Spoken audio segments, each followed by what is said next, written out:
drei Narren zogen aus, um zu suchen ein Hahnenei.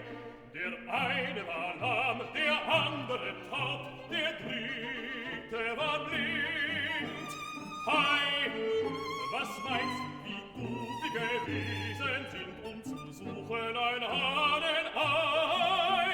Hei, hei, tandaradei, hei, hei, tandaradei, um zu suchen ein Hahnenei. Warte mal zum Jahrmarkt heute, die verhassten Menschenleute, ist ihnen ins Gebein und geschwür, auf und ein. Den Riegel vor, zu die Türe.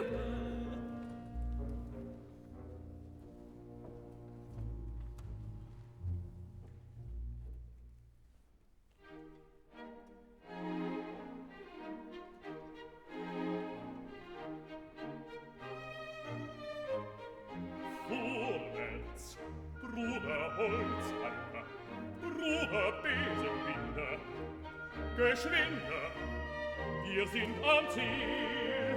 Da steht es, das prangende Hexenschloss.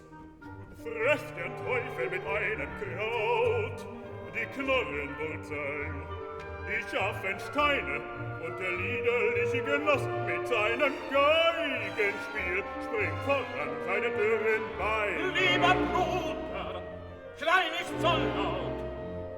Nun voran, kamt ihr zu gaffen, oder sollt ihr ein Botenwerk beschaffen? Doch anruft die Hexe, die Waldfrau, Die weiße Frau. Der Hase sah einen Jägersmann und meint, es wären Sechse. Ich grüße das Handwerk und sage, die Hexe. Lieber will nicht packen, wie er noch mehr des Schimpfes gesprochen.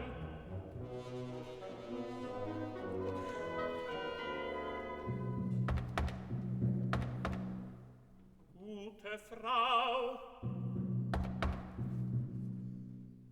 kauf dir keine Bissen. Das ist doch wahrlich ein kluger Mann. Der Hexe bietet ihr den Besen an.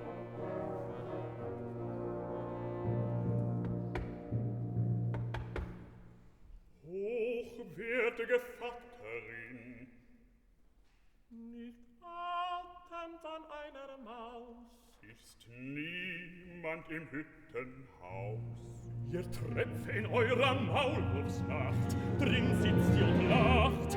Dreifach ein Spielmannsgruß biet ich dir. Waldhexe, Giftmischerin, Schlangenköchin, öffne mir. Wer schmäht mir verspotten, böse Gerotte. Deine schönen roten Augen zünden in mir ein Liebesfeuer. Und ist es ein Wahn, ein Zahn, ein gelber, garstiger Zahn? Ich brenn wie eine nasse Scheuer. Muss ich dir sagen, du willst dich frech zeigen und darfst keinen heutigen Hund erschlagen. Oh, mir ist gegeben noch mehr. Erschlägt mir einer die Ehre, darf seinem Schatten an der Wand die Gurgel ich würge mit einer Hand. Das macht stolz. Redet, sperrt nicht bloß die Mäuler auf in dem süßen Gesicht.